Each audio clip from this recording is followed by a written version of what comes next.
Triste est de constater que l'élevage, l'agriculture surtout, va de mal en pire dans la plupart de nos pays africains.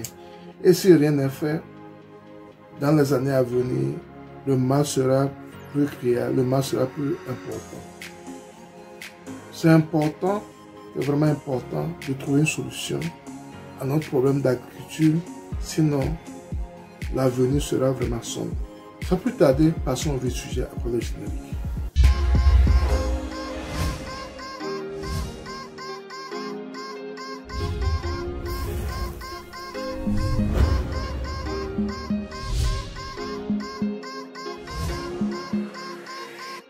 Si tu me découvres pour la première fois, mon nom c'est Sabi Aliati. Et sur ma chaîne, nous parlons d'investissement général en agriculture et élevage. Cette thématique te sont portées également. Tu es au bon endroit. Abonne-toi à notre chaîne Elzagroup, clique sur la cloche de notification pour ne pas rater nos vidéos à chaque fois que nous en publions. Ensuite, partage au maximum pour qu'elle puisse atteindre un grand nombre de personnes. N'oublie pas surtout un pouce, ce qui permettra également à YouTube de diffuser nos vidéos à un grand nombre de personnes. L'agriculture que pratiquaient nos parents, nos grands-parents, moi je me rappelle quand nous étions enfants, chaque année quand on cultive le maïs, à la fin des champs, à la fin des récoltes, quand vous arrivez dans les cages des grands-mamans, des grands-papas, vous allez voir des épis de maïs dans leur cuisine. Il y a plusieurs épis de maïs dans leur cuisine qui vont laisser là-bas jusqu'à ce que la saison revienne pour faire la semis. Ils vont prendre ces épis de maïs qui vont encore semer dans leur champ. De même pour l'haricot, whatever, les graines, c'est comme ça. Et chaque année, ils vont encore semer ces graines. Malheureusement ou heureusement, je ne sais pas, on se dit que le rendement n'est pas bon. Il faut faire des études pour voir comment améliorer ces rendements. Comment faire pour que, au lieu de faire ceci à l'hectare, faire x2, x3, x4, x5. Et nous sommes tous à la course d'avoir plusieurs maïs, bois de maïs, sacs de maïs à l'hectare. Tout le monde couvert là. En oubliant un truc qui est vraiment important, ces grains, on ne peut plus les ressemer. Et chaque année, on va acheter les semences. Chaque année, on achète les semences. À la fin de ta récolte, ce que tu as comme grains, tu ne peux pas les utiliser la saison prochaine. Tu dois encore acheter les semences. J'espère que vous voyez l'image. À chaque année, tu dois acheter les semences. À chaque année, tu dois acheter les semences. Imagine-toi un jour que la personne chez qui tu achètes les semences ne te vend pas les semences. L'année là, tu n'as rien à semer. Et c'est là où on va. Avec l'acharnement, à une grande abondance, à une grande sac de maïs par hectare, on couvert le désastre. Et malheureusement, la plupart de ces semences viennent de l'extérieur.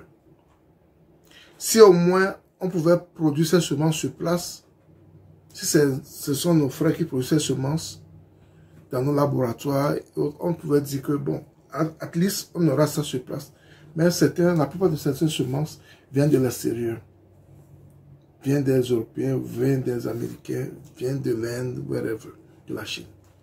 Imaginez-vous si ces gens ont des problèmes et ils ne donnent pas ces semences. Donc il y aura un problème. Donc c'est là où on doit réfléchir en tant que paysan, en tant que gouvernant, en tant qu'Africain, à comment faire pour pouvoir produire localement les semences qui sont adaptées à notre climat, à notre région. Je pense qu'on a des ingénieurs et autres, des techniciens et autres, qui peuvent travailler également à trouver des semences locales qui vont faire de grands rendements également, qui vont donner beaucoup de céréales à l'hectare. Et qui peut-être, on peut ressemer ces grains. On n'a pas besoin d'acheter les semences chaque fois. On n'a pas besoin d'acheter les semences chaque fois.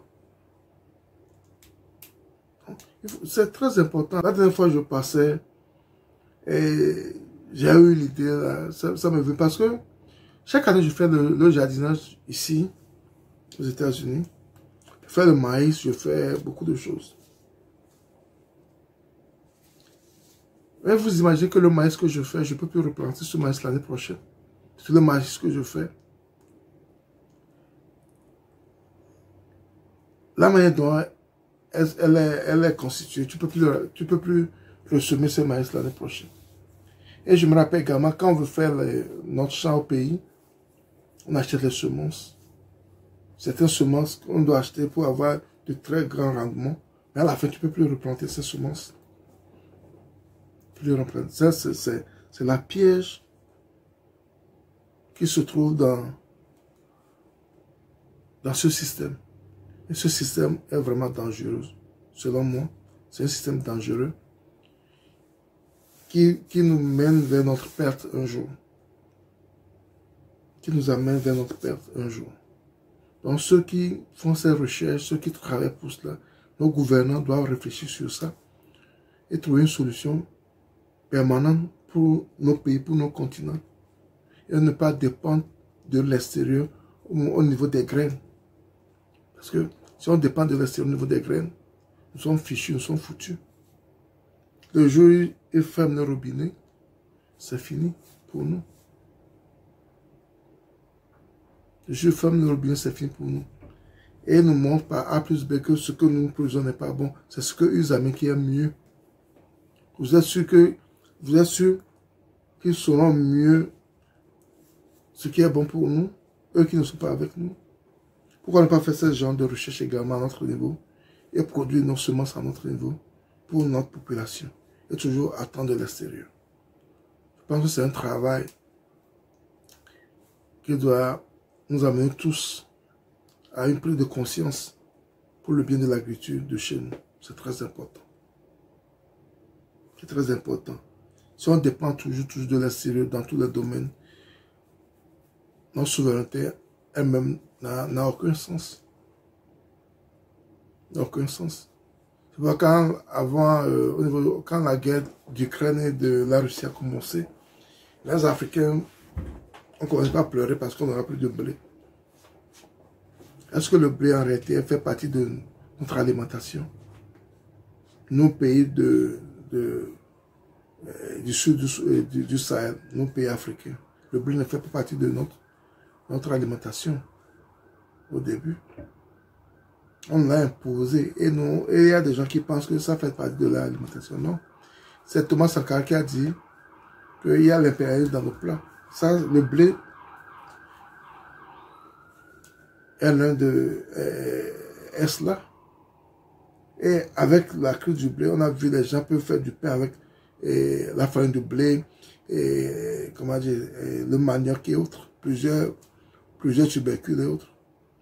Pourquoi ne pas penser à des choses comme ça? Il faut qu'on arrive à pouvoir avoir les semences chez nous et ne pas dépendre de l'extérieur. C'est très important. C'est très important pour la survie de la culture de chez nous. C'est ce que je tenais à partager avec vous aujourd'hui. La vidéo ne la garde pas pour toi, partage autour de toi.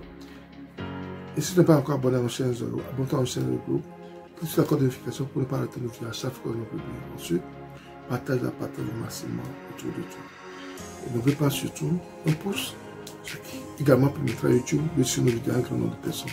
C'était Sabi, et à la prochaine. Bye bye.